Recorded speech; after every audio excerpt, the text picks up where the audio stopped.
195 পৃষ্ঠায় যে বিষয়গুলো আলোচনা করা হয়েছে, অপ্রমাণ অবস্থায় তড়িৎ কোষের তড়িৎদ্বার বিভব সম্পর্কিত নামটি শব্দ। মনে করি যদি M1 একটা ধাতু হয়, তার জারণ সমীকরণ হবে M1 N plus N E electron, N সংখ্যক ইলেকট্রন, বা প্রতিমোল বিক্রিয়ায় ইলেকট্রনের সংখ্যা, প্রতি স্থানান্তরিত ইলেকট্রনের সংখ্যা, ইলেকট্রনের মোল সংখ্যা, প্রতিমোল বিক্রিয়ায় স্থানান্তরিত ইলেকট্রনের মোল সংখ্যা। যেমন নিকেল যদি একটা ধাতু হয়, নিকেল ধাতু আয়ন, নিকেল আয়ন দুইটি ইলেকট্রন ত্যাগ করে, 2 মোল ইলেকট্রন ত্যাগ করে জারিত হয়। এই সমীকরণ থেকে আমরা ইএমএফ নির্ণয় করতে পারি, অর্থাৎ অর্ধকোষ তড়িৎদ্বারের বিভব আমরা নির্ণয় করতে পারি। সেক্ষেত্রে আমাদেরকে রিডক্স মানে বিজারণ বিভব সমান অর্ধকোষ তড়িৎদ্বারের বিজারণ বিভব, এটা সক্রিয়তা সিরিজ থেকে নিতে হবে, plus 0.0592 volt by n. N হচ্ছে এন মোল বিক্রিয়ায় স্থানান্তরিত ইলেকট্রনের সংখ্যা ইন্টু লগ M1 প্লাস। এবং এর মান প্রশ্নে দেওয়া থাকবে ঘনমাত্রার মান, এই ঘনমাত্রার মান M1 N প্লাস, মানে যেমন এখানে আছে নিকেল, তো এই অর্ধকোষ তড়িৎদ্বারে নিকেলের ঘনমাত্রা কত সেটা প্রশ্নে দেওয়া থাকবে সাধারণত।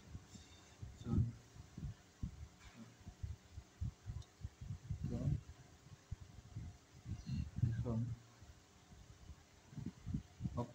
প্রমাণ অবস্থায় অর্ধকোষ তড়িৎদ্বারের বিজারণ বিভব, এটা সক্রিয়তা 4.2 সক্রিয়তা সিরিজ সারণী থেকে ধাতব তড়িৎদ্বারের বিজারণ বিভব V0 এর মান সেখান থেকে নিতে হবে। আমাদের জানা আছে নিকেলের বিজারণ বিভব -0.25, নিকেলের উপরে আছে কোবাল্টের উপরে আছে ক্যাডমিয়াম, তার উপরে আছে ফেরাস তড়িৎদ্বারের বিজারণ বিভব। এখন আমরা নামনষ্টের সমীকরণে বিজারণ বিভবের মান বসাই। আর একটা বিশেষ বিষয় হচ্ছে ঘনমাত্রা। যখন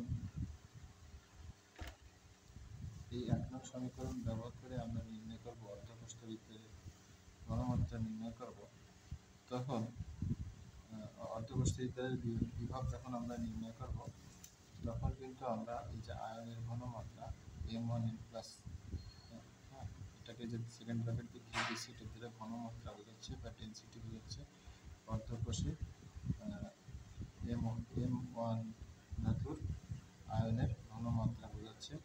যেমন নিকেল অর্ধকোষ যদি নিকেল ধাতুর হয়, তাহলে সেক্ষেত্রে নিকেল আয়নের ওই তড়িৎ অর্ধকোষে নিকেল ধাতুর আয়নের যে ঘনমাত্রা সেটা বোঝাবে। তো ধাতুর ক্ষেত্রে আমরা অর্থাৎ প্রমাণ অবস্থায় কঠিন পদার্থের সক্রিয়তা 1, তাই শুধু উৎপাদ ও বিক্রিয়ার আয়নের ঘনমাত্রা প্রযোজ্য। আয়ু এক অনুসারে ধাতুর সক্রিয়তা ভর 1, M1 = 1 ধরা হয়। তখন 25 ডিগ্রি সেলসিয়াস তাপমাত্রায়, এখানে যদি আমরা 1 ব্যবহার করি, তাহলে আমরা শুধুমাত্র এই বিজারণ বিভবটা মান পাবো, কারণ এখানে log 1 হলে 0 হয়ে যাবে।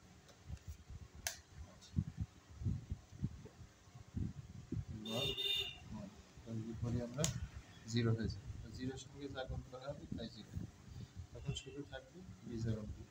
প্রমাণ অবস্থায় বিজারণ বিভব আর অপ্রমাণ অবস্থায় বিজারণ বিভব সমান হয়ে যাবে। X n equals to m y. এই এক্স আর এন কোথা থেকে আসে? এই এক্সটা হচ্ছে এই সমীকরণে এই যে আয়ন, এই যে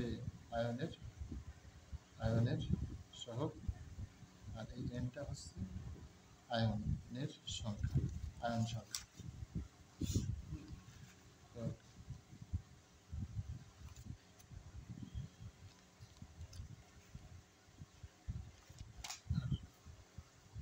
এবং এই এমটা হচ্ছে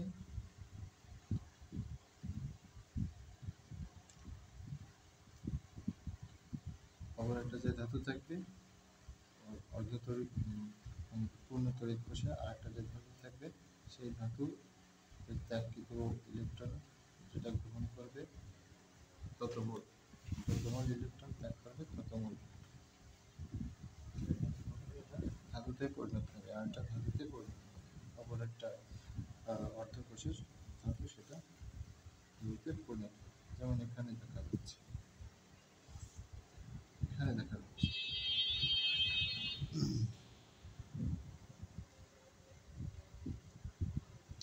তো আয়ুর্বেদ অনুসারে অর্ধকোষটির তড়িৎদ্বার বিজারণ বিভব হবে E red equals to minus P of box. মানে বিজারণ বিভব বিজারণ বিভবের বিপরীত প্রতীক বিশিষ্ট হচ্ছে জারণ বিভব, বিপরীত প্রক্রিয়া চিহ্ন বিশিষ্ট হচ্ছে জারণ বিভব, মানে নেগেটিভ। বিজারণ বিভব যদি পজিটিভ হয়, জারণ বিভব হবে নেগেটিভ। এটা হচ্ছে আয়ু প্যাকের মতো। আর বিজারণ বিভব যদি নেগেটিভ হয়, আয়ু প্যাকের মধ্যে জারণ বিভব হবে পজিটিভ।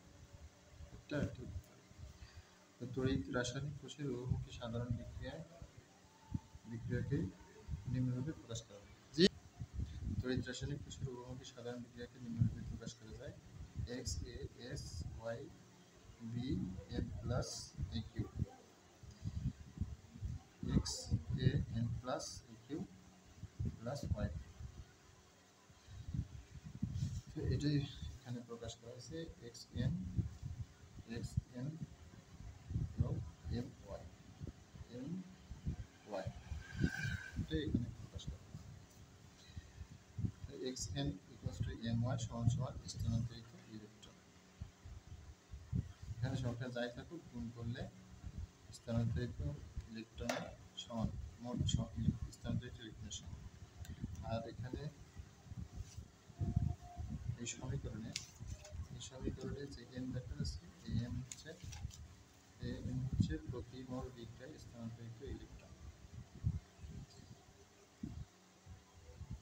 সো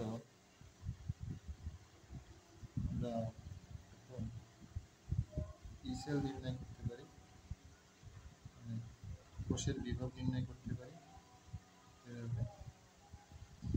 এই সমীকরণের মাধ্যমে।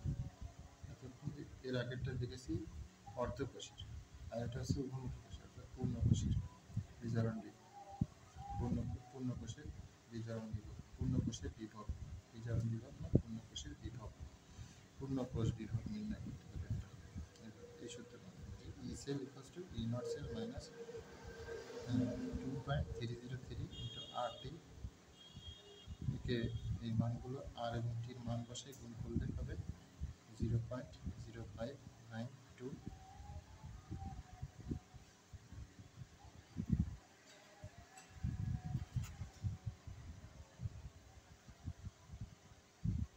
এখন ইন্টু ভোল্ট, আর টি এবং এদের মান বসিয়ে যদি গুণ এবং ভাগ করা হয় তাহলে এই মানটা আসবে। আর তার নিচে এই এক্স এন বসাই দিলে এখানে এক্স হচ্ছে বিজারিত আয়নের সহগ ইন্টু জারণ সংখ্যা। প্রমাণ অবস্থায় কঠিন পদার্থের সক্রিয়তা ইকুয়ালস টু 1, শুধু বিক্রিয়ক ও উৎপাদের আয়নের ঘনমাত্রা প্রযোজ্য। এই 495 পৃষ্ঠায় যে গাণিতিক সমস্যাটা দেওয়া আছে, যেমন 25 ডিগ্রি সেলসিয়াস তাপমাত্রায় নিচের 4.31 নিচের কোষটির কোষ বিভাগ গণনা করো। 4.30 হচ্ছে 25 ডিগ্রি সেলসিয়াস তাপমাত্রা 0.5। জিঙ্ক সালফেট দ্রবণে জিঙ্ক তড়িৎদ্বার ডুবালে তখন ওই তড়িৎদ্বারের বিভব কত হবে তা নির্ণয় করো। এইসব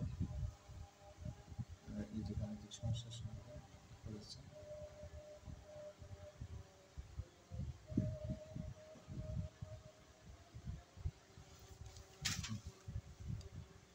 আমি সুন্দরভাবে স্পষ্ট করে গাণিতিক সমস্যাগুলো সমাধান করে দিয়েছি।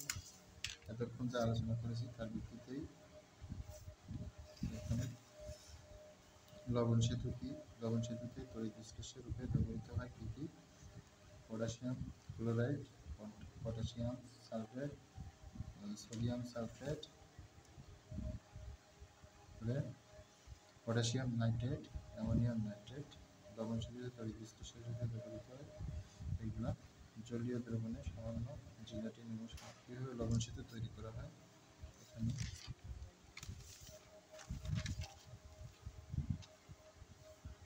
করা হয়। পরে দ্রবণটিকে ইউআরটিতে নিয়ে শীতল করে দ্রবণটি জলের মধ্যে জমে যায়। বিম নলের মুখে মুখ দুটিকে তুলা বা গ্লাসগুলো দিয়ে বন্ধ করে রাখা হয়। এটাই হলো লবণ সেতু। 4.30 একটা অর্ধকোষ। অর্ধকোষ তড়িৎদ্বারের সংকেত মানে ইজারণ বিভব কীভাবে নির্ণয় করতে আমরা জানি।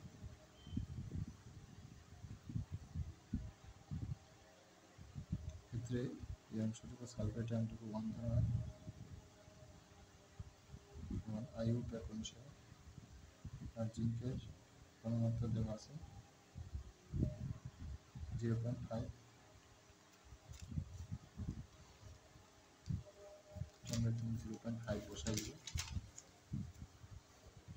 0.5 বসাই দিব, তাহলে আমরা পেয়ে যাব -0.76 ভোল্ট। ওটা আমরা সারণীতেই দেখেছি, সফটওয়্যারতে সারণীতেই দেখেছি। 4.33 25 ডিগ্রি সেলসিয়াস তাপমাত্রায় নিচের কোষটির কোষগুলো গণনা করো। এটা একটা ক্রোমিয়াম তড়িৎদ্বার, ক্রোমিয়াম এবং কপার তড়িৎদ্বার বিশিষ্ট একটা কোষ।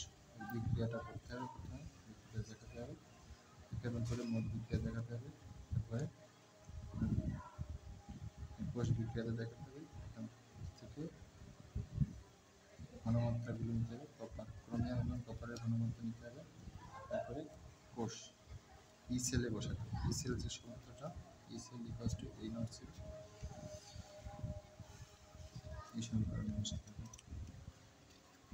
আর অর্ধকোষ সেক্ষেত্রে বিজারণ বিভাগ দিয়ে করতে হবে, ই রেট দিয়ে করতে হবে অর্ধকোষের ক্ষেত্রে। আর পূর্ণকোষের ক্ষেত্রে ই সেল দিয়ে করতে হবে। সূত্রটা আর কি, শুধু এক্স হচ্ছে 2x, 2 মোল ক্রোমিয়াম, এবং এক্স হচ্ছে 3 এবং এন হচ্ছে 3, 2x ইন্টু এন। এখানে ছিল মূলত এক্স ইন্টু এন। এক্স হচ্ছে 2 আর এন প্লাস 2 3, সেটা গুরুত্ব হচ্ছে সবগুলো আমাদের সবগুলো প্রশ্নের সমাধান করতে হবে। আমি দেখিয়ে দিয়েছি সবগুলো প্রশ্নের সমাধান করতে হবে।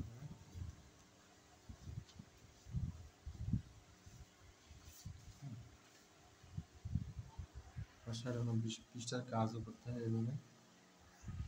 98 পৃষ্ঠার যে কাজগুলো আছে সেগুলো একইভাবে সমাধান করতে হবে।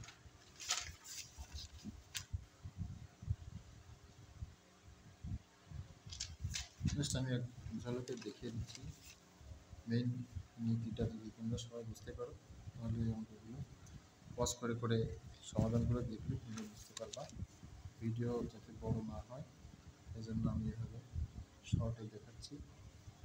প্রশ্নের উত্তরগুলো সংক্ষেপে সমাধান করেছি।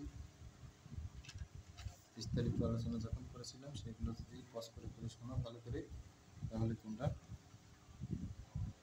বুঝতে পারবে, সমাধানগুলো বুঝতে পারবে।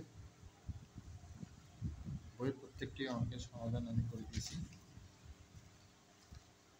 আশা করি বইটা বোঝার জন্য তোমাদের আর কোনো টিউটরের কাছে যাওয়া লাগবে না, বাসায়ও টিউটর রাখা লাগবে না।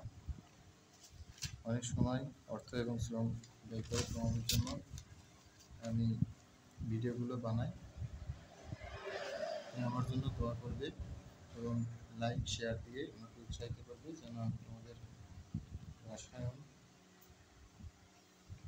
সহ সায়েন্সের প্রত্যেকটি বিষয় সহজভাবে উপস্থাপন করার উৎসাহ পাই, প্রেরণা পাই। তো তোমাদের সকলে শুভকামনা করে আজকের ভিডিওটি পর্যন্ত। টাটা।